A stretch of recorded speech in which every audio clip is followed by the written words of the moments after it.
আমার চোখ দিয়ে জল বেরোচ্ছে। আমি দেখাই, সিরিয়াস নোট, আমি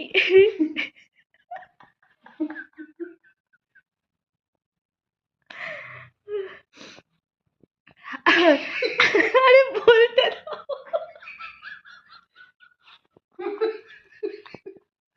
দিদিও রিঅ্যাক্ট করে দাও, থামস আপ। বেদের দুটো বেকার, তুমি কেউ কিছু লিখলো, দিদি আর থামস আপ। আমি বলছি শখ, আরবিআই থেকে একটা হোয়াটসঅ্যাপে মেসেজ এসেছিল সকালবেলা, আমি একটা ট্রিপ প্ল্যান করছিলাম। ট্রিপ প্ল্যানের আমি চ্যাট জিপিটিকে জিজ্ঞাসা করেছিলাম যে ওই ট্রিপ প্ল্যানটাতে কত খরচা হতে পারে।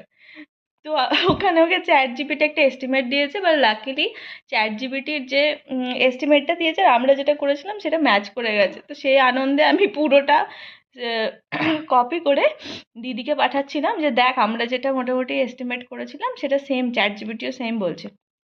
আমি ওইটা মেসেজটা কপি করে দিদিকে পাঠাতে গিয়ে প্রথম মেসেজ, যেহেতু লাস্ট মেসেজ আরবিআই করেছিলাম ওকে দুপুরবেলা,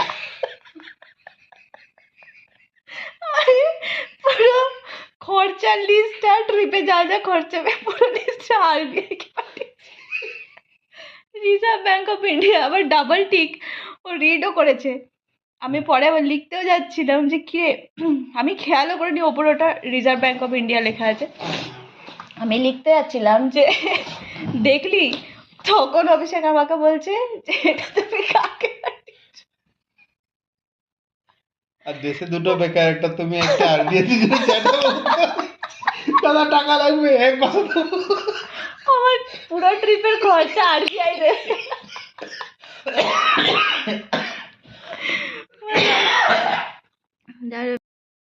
খরচার লিস্ট এটা কপি করে আমি পাঠিয়েছিলাম, দিদিকে পাঠাতে যাচ্ছিলাম, দিদিকে পাঠিয়ে দিয়েছি। এই যে